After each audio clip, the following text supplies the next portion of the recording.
Shoulder internal rotation, pails and rails from an upright position can be done literally in any upright position as long as you have something to rest your elbow on.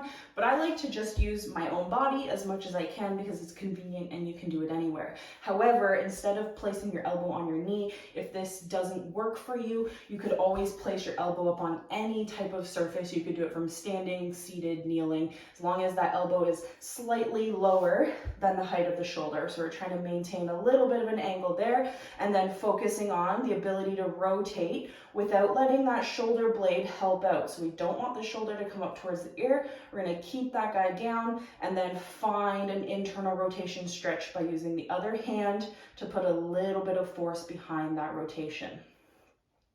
Holding the stretch for about 1 to 2 minutes is ideal. However, do whatever you've been prescribed.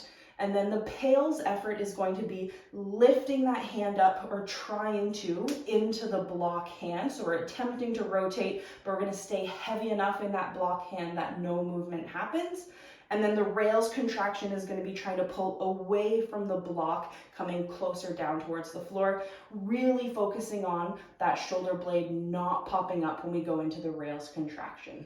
So holding this position, we're going to find that stretch. If you've been holding for 1 to 2 minutes, then the Pails effort, we're going to build up. The rails effort, we're going to immediately go into it. So take a good breath in, pack it into the abdomen, nothing else moves. Start to build your Pails effort, pushing into that block hand at 20%. Build the effort up to 40, build to 60, build to 80, and then find your greatest, safest effort. So a steady, consistent push into that block hand. Block hand was working a little bit harder to keep the hand steady. Keep trying to push for 5, 4, 3, 2, 1, and rails. Try to pull away from that block hand. Then don't let the shoulder pop up towards the ear. If you move away from the block hand, great. Try to rotate harder and harder down towards the floor for 5, 4, 3, and if you pulled away from that block hand, you're going to take it, find the new position, and relax into a stretch there.